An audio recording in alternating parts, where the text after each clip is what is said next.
Okay, I think whoever put this program together did a very good job, because my presentation follows on from Joel and Maria like a glove. It's amazing. Joe, even though I don't mention the word democracy in my whole presentation, it's exactly what you're talking about. And whereas Maria was asking the museum, then I'm actually, in my presentation, talking about asking the artist. So we actually follow on with each other really nicely and would make a nice base for discussion, perhaps at the end, or perhaps over coffee. Okay, this presentation is about a responsive museum. It's a term that we're using an awful lot recently, but I just want to revisit the term and see what it means. And my co-author is Professor Herman, from the Cyprus Institute in Nicosia. And what we're doing is actually working on theorizing the virtual museum. So the term responsive museum, now what does this mean? What does it mean in a Web 2.0 world? And what does it mean when we look at the museum and we expect the museum to respond to us? The physical museum, the screens, the heritage that's embedded in the walls, the curators, or the dominant narrative that Joel was talking about. How do we come to a museum and expect a museum to respond to us? Or how, as we, as a museum author, can make our museum adaptive to the needs of the visitor? The paper is actually representing the VMUS project, but my other hat is I'm a curator of new media in the Israel Museum in Jerusalem, and my role is to create these kind of platforms and experiences for visitors coming to our museum. So through this presentation, I'm going to, move my hat from time to time, and you'll probably recognize who is speaking. So in terms of the responsive museum, the word that comes to terms is, well, you know what, the screen has to respond to the user, whether it's the large screens that Hermenia was talking about from Anchorage, or the small screens from our smartphones, or the mobile, or the tablets. These screens now are a single entity. We receive a lot of our data, a lot of our museum experiences well before we go to a museum, over our smartphones. We're already involved in the narrative, we are inquisitive, we're perhaps even asking the museum before we go, and this experience continues through a different series of screens. So people in museums have to think about creating the narratives that move automatically, dynamically from one screen to another. But that's actually not the point. The point is, what happens to the people who come to a museum? When you come to a museum, the artwork's obviously not going to respond in any way. What is going to respond during the visit, or after the visit, or actually while you're there, is a scenario that is introduced by what we call new media. Okay, this is why we're all here. Digital heritage, new media, museums, this crossover between the new media and museum. Now, if you think about it, I have an allergy to the word new. When you use new anywhere, it kind of goes, well, I'm not quite sure what that is. Go back again, sorry. The term new kind of sets up a series of expectations. What do you mean by new media? I mean, what's old media? But this whole idea of new anything in our world is, we can visit it in the term of new museology. Remember the term from the 60s, the Echo Museum, the new museologist. This was a term that was banded around then and had a lot of meaning at the time, but the link of museology and new is actually quite problematic in itself. So this is the paper that comes out of the VMUS network. We've heard a lot about VMUS today, a lot about the 3D projects kind of evolved in the ecosystem of the VMUS project. But this particular project that Sorina and I are looking at is actually theorizing the virtual museum. So thinking about things like the narratives, the politic, the visitor experience, but abstracted from the practice. I mean, VMUS also contends with the practice, but this part of the VMUS project is about the conceptualization and the kind of the idea of what it means to be, what are the implications of a virtual museum. So come back to this idea of a virtual museum.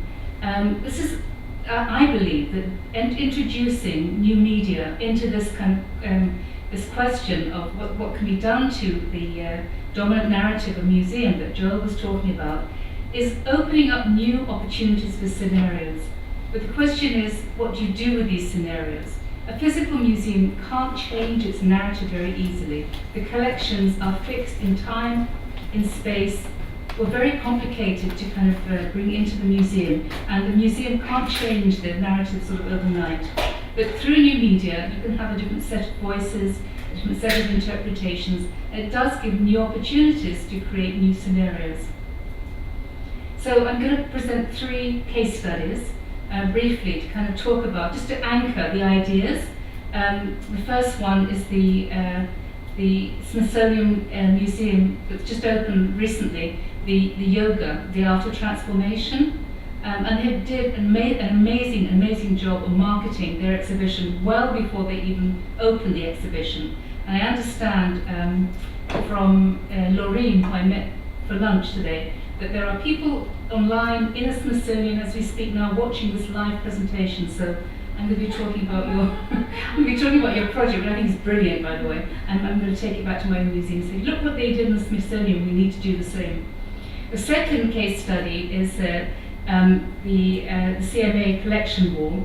And this is a series of micro tiles, massive project, brilliant project, a new way to introduce the visitor into the collection before they even step foot into the gallery.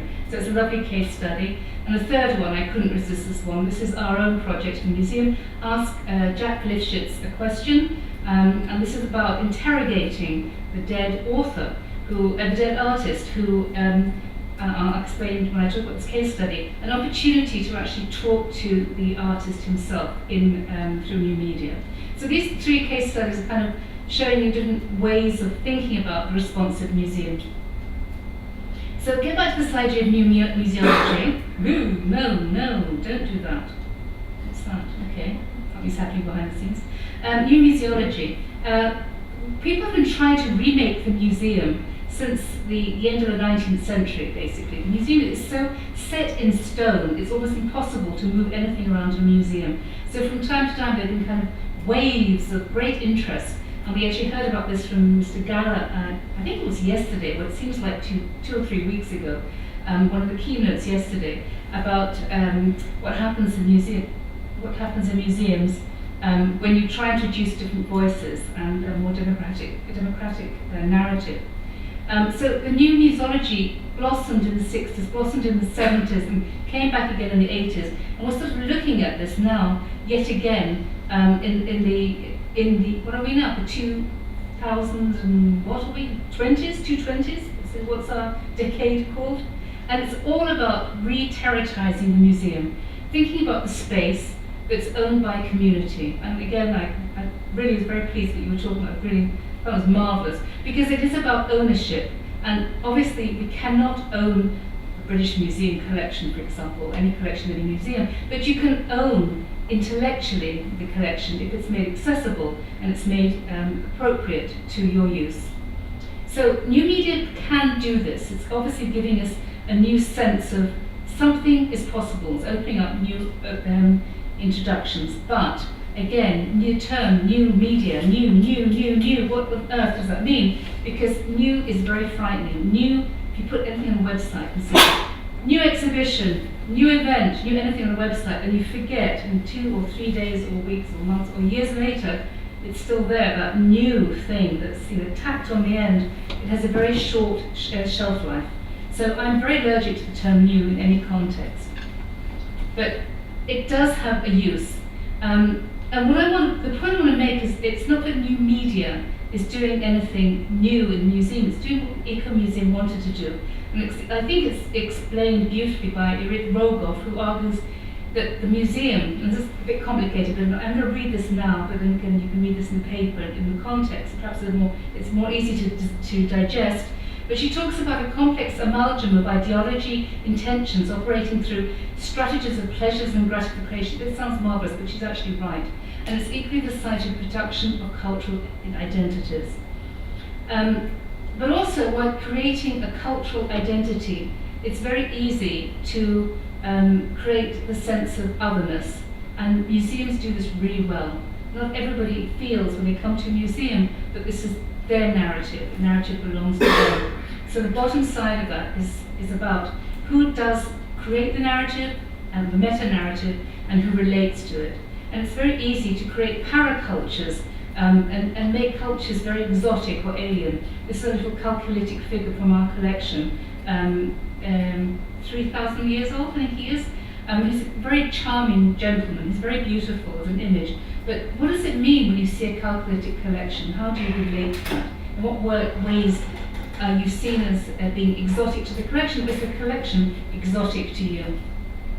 This is our gallery of the 3 monolithic religions in the Israel Museum of Jerusalem. And we have the 3 narratives coming together. This is an event that took place there.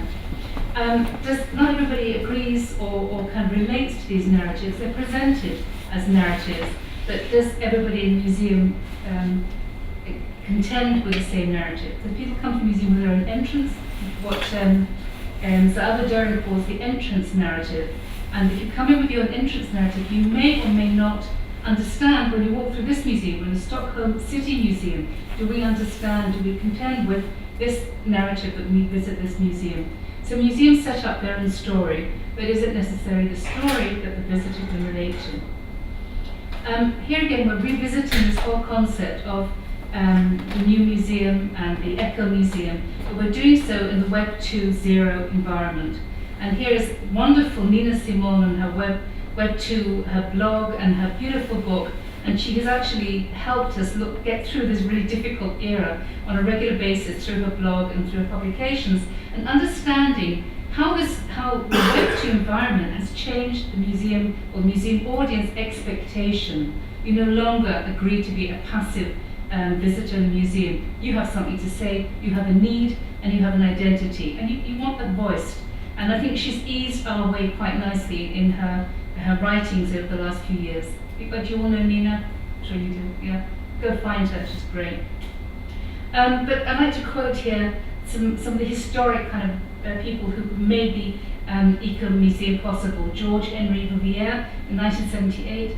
And he talks about the museum, and he calls it the Eco Museum, as an instrument conceived, fashioned and operated jointly by a public authority and a local population. It's a mirror in which the local population views itself to discover its own image, in which it seeks an explanation of the territory to which it's attached, and of the population which has preceded it through discontinuity or continuity of generations. So that's what I'm getting at. That's the point. A museum is often for a community, and why not by a community? And that's somehow lost.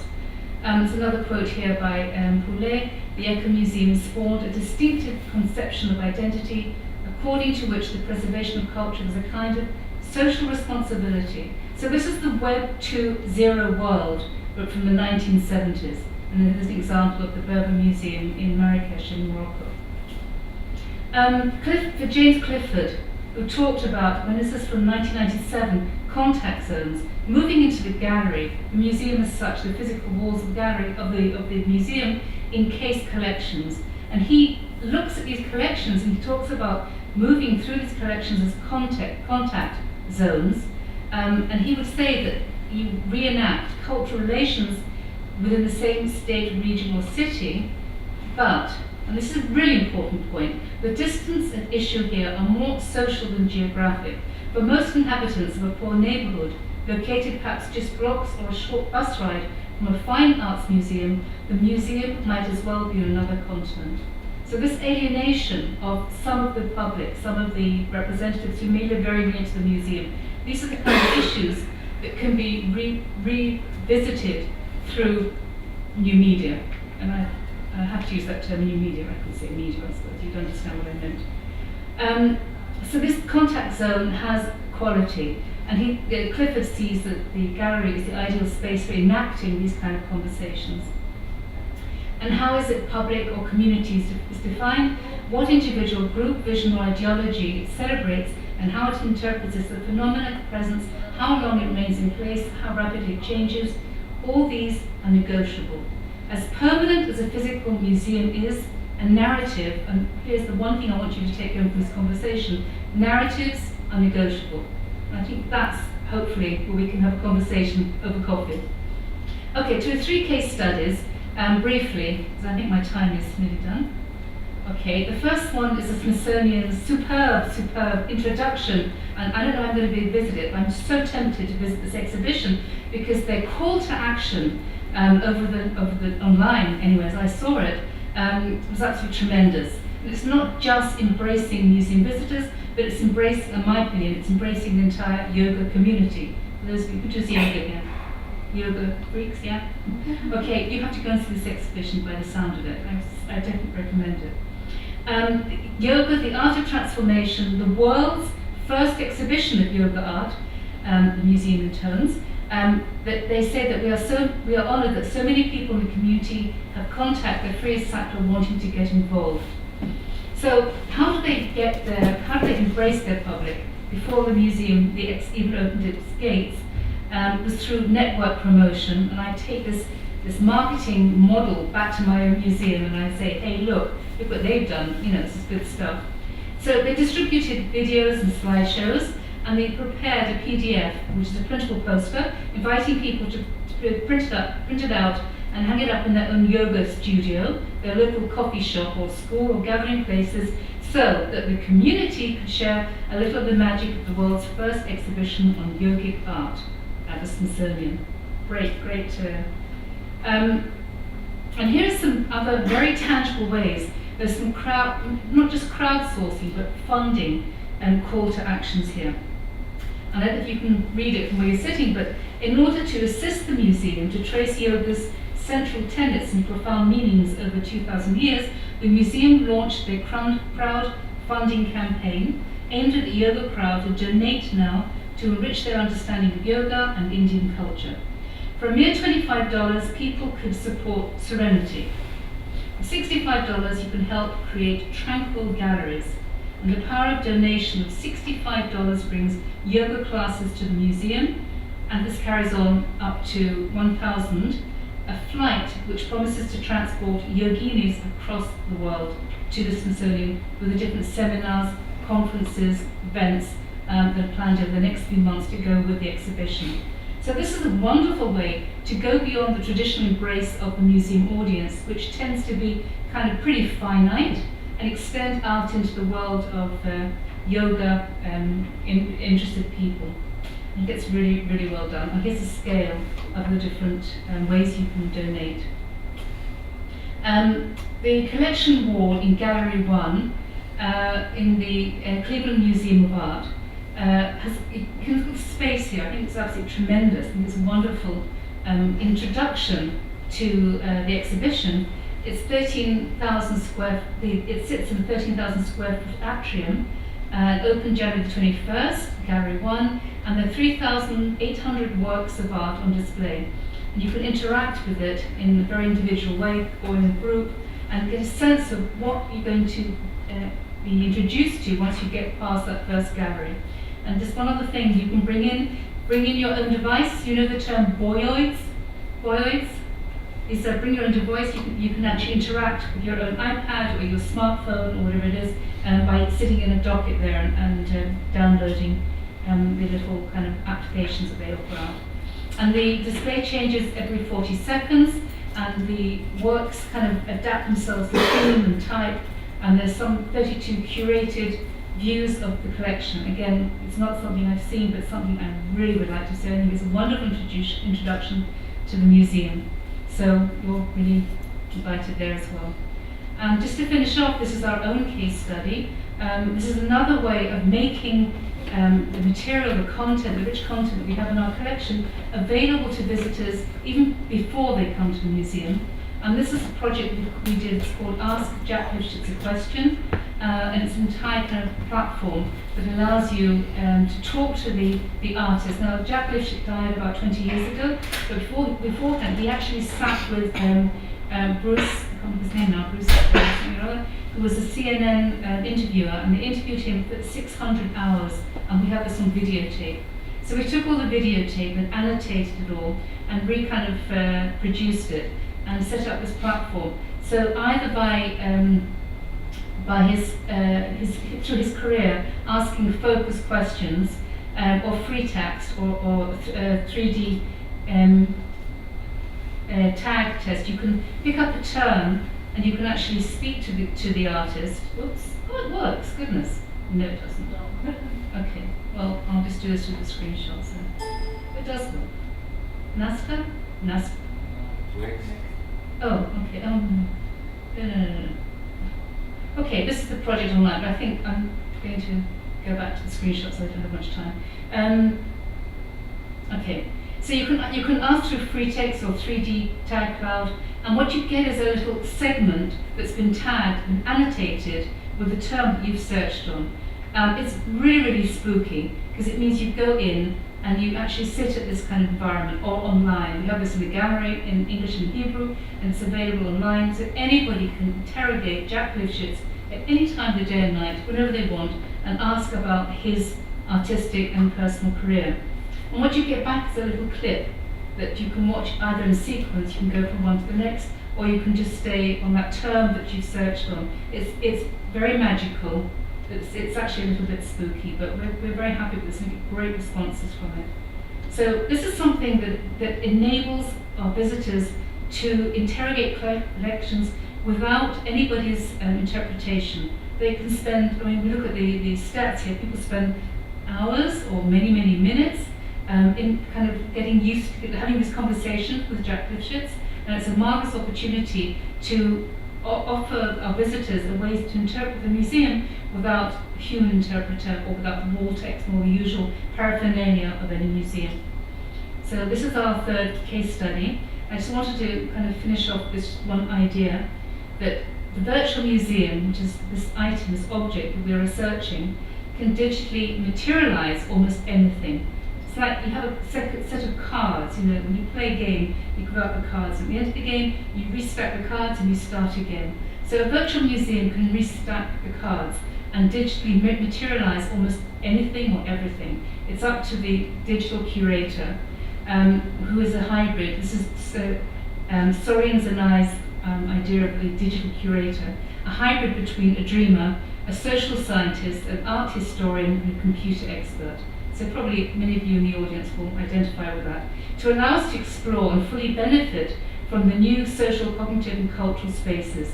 So a virtual museum, in one word or one sentence, is enabling a voyage into a new and yet unexplored world. Anything can happen.